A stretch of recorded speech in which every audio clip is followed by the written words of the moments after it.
After a few days in Baja, we found ourselves in Guerrero Negro eating the most amazing fish tacos at Tony's Taco Truck.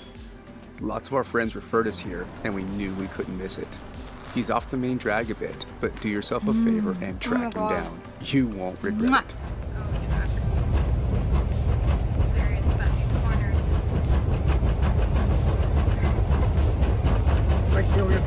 Wake up!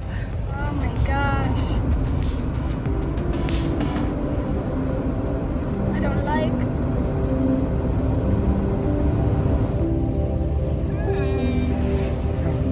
This is a cool town. Driving southeast on Highway 1, we were soon in the historic copper mining town of Santa Rosalia. Working our way down the busy streets, we eventually found parking near the world-famous El Baleo Bakery, ready to stock up on some tasty treats. There were almost too many options to choose from, but somehow Nancy narrowed it down to a few choice pastries. Eager to explore the town some more, we wandered around with no real direction, avoiding the pitfalls of Mexican towns, poking around small alleys and side streets, and eating some pretty amazing carne asada tacos at a local street vendor.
That is heavy with the box on top.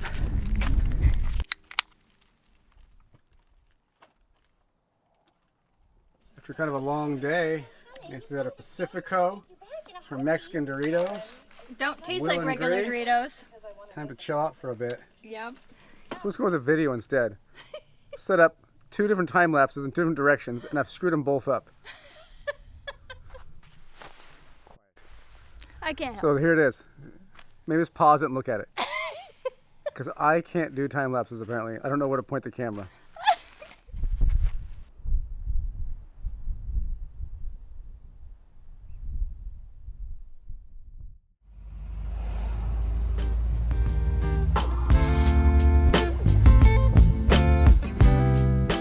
Mule is a desert oasis town at the mouth of the Rio de Santa Rosalia. This charming town welcomes you in through a spectacular arch which honors a battle that took place in 1847, where a small Mexican army held back a much larger group of attackers in the Mexican-American War. Needless to say, the town's pretty proud of that accomplishment.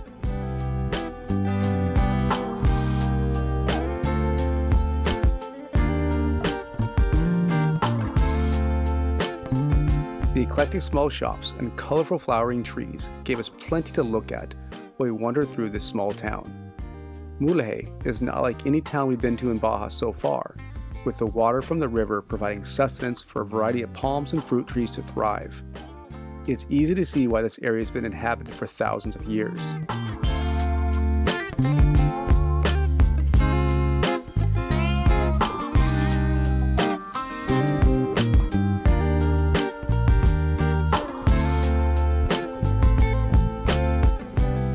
headed down the road to Don Chano RV Park. We were to meet our friends Sam and Jay, who were kind enough to save us a spot at this popular camp. There, we enjoyed hot showers, a load of laundry, and some great times around the campfire.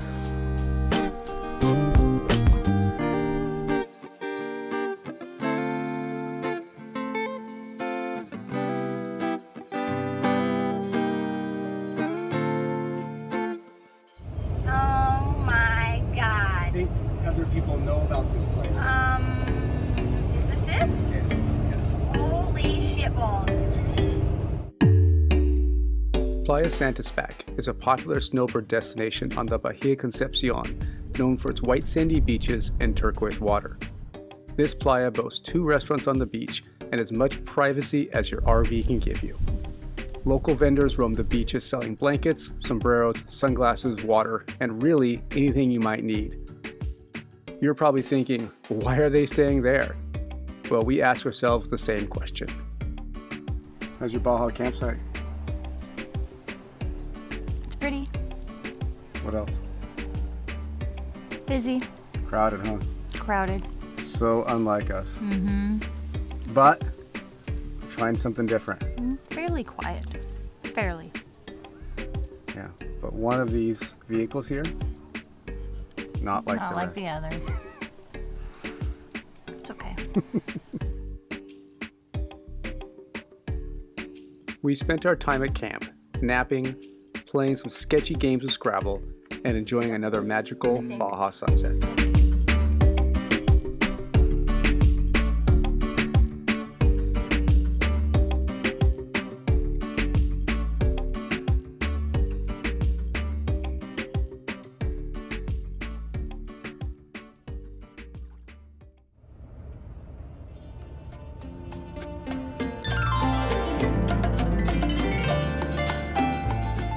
Continuing south along Mexico 1, we set our sights on Loretto while doing our best to dodge some pretty cute road hazards along the way. Hi, buddies. Hi. Hi, babies. Aww.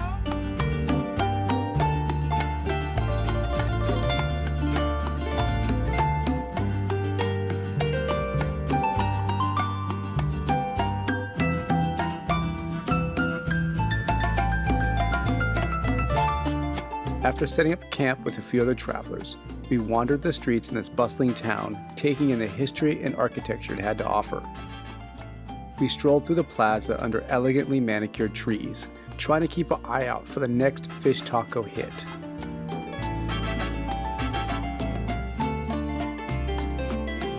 We stumbled upon what looked like a junkyard on one side, but a cozy restaurant on the other, and promptly ordered 4 tacos de pescado. Taco's nanny was exactly what we were looking for and might be able to give Tony a run for his money.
San Javier is located about 40 kilometers west of Loretto, deep in the rugged Sierra mountain range. The main draw for the town is a 300-year-old Catholic mission that is supposedly one of the best preserved in all of Baja.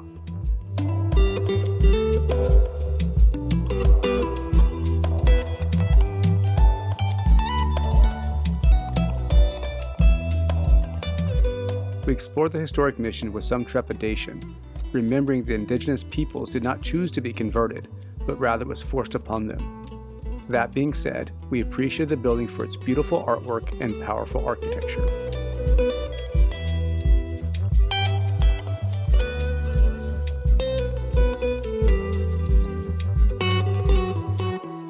Behind the mission is a 300-year-old olive tree we're told is not to be missed. Hector, a local guide, joined us for the tour, doing his best to explain the history of the garden. We joined him at his house to meet his kids and check out his cool Manx buggy. That was one of our favorite parts of the tour, meeting his family and having a Spanglish conversation about San Javier.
Like Mule, San Ignacio is a desert oasis town covered in beautiful palm trees and lush green vegetation.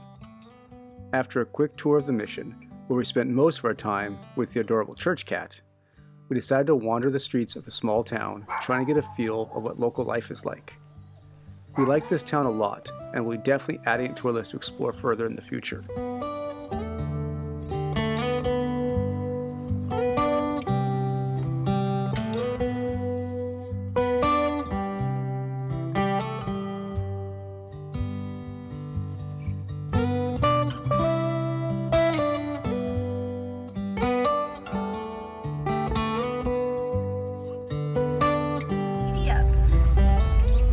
Baja 1000 at 8 miles an hour. Woo! Get a little seasick before you get to the sea. Oh, my stomach feels weird. Oh my god.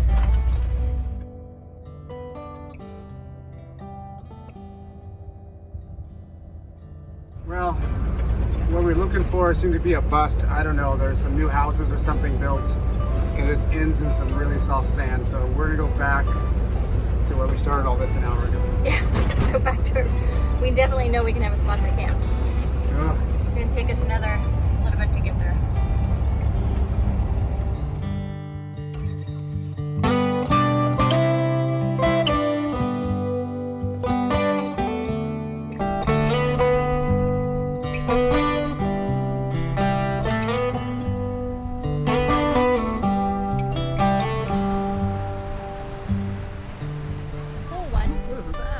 It's crazy.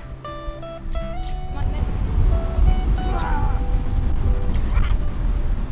Matt!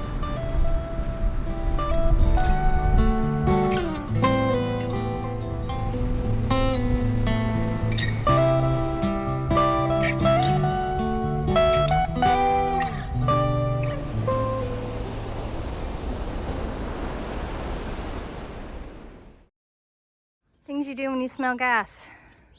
Stop. Stop. So we pulled over to shake our rug out with all the sticky ocean sand, and we smelled fuel. We thought, that's not us.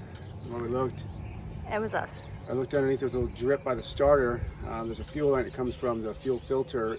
It's a hard line that then goes into a rubber soft line that feeds the fuel pressure regulator. It was leaking from there, so took it all apart, took the AFM out, throttle body, boot off. Nothing was terribly wrong, so I just tightened it back up, added a third clamp on there, and then rerouted the hose a little bit, and then zip tied it up to keep the tension off of it. Seems not be leaking now, but we'll drive on the road again and check it a little bit. So. Yep. Baja stuff. Baja Shake stuff. Loose. Now to clean our mess up.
So we haven't talked on camera, I think, at all during this video, but today we're going to break that because we had quite a Mexico day.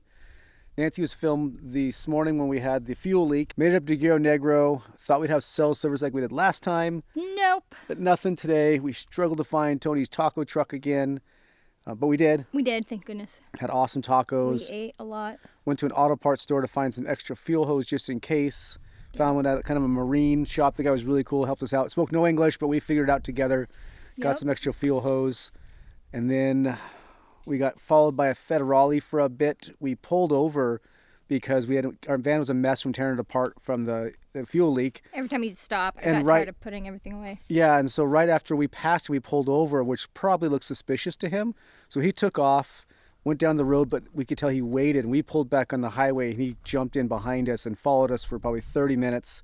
So we went the exact 43 miles per hour that the that the speedometer said we need to go. The quietest the van's been the whole trip. We were just so quiet. He pulled over at Bahia de Los Angeles, but then he kind of jumped back on the highway again behind another vehicle and then pulled them over, and then we just kept going. So at 43 miles an hour. Yeah, so then we're up here camping in the cactus. We're getting close to end of our gas, but I think there's gas 70 or 80 miles up the road, I hope. But it's been a Mexico day, and we're just going to but that's enjoy okay. a Tecate and a Pacifico. Great. Though we have extensively explored the western parts of the U.S. and Canada, Baja was our first taste of true international travel. Some people said we should be scared. They questioned us for camping by ourselves in Baja. They watched the news and heard how dangerous Mexico is. Only the people that have been to Baja before told us how amazing the experience would be, how kind and resourceful the locals are, how the fish tacos will haunt you after you leave. You can form your thoughts about the world through the news and other people's fears, or you can go out and see for yourself. Traveling with an open mind will change who you are and how you see the people and cultures around you. If you allow yourself to do this, you will no doubt come back a better human. They say you only live once, but if you live in fear and what-ifs, do you ever really live? Go explore, take chances, and make memories.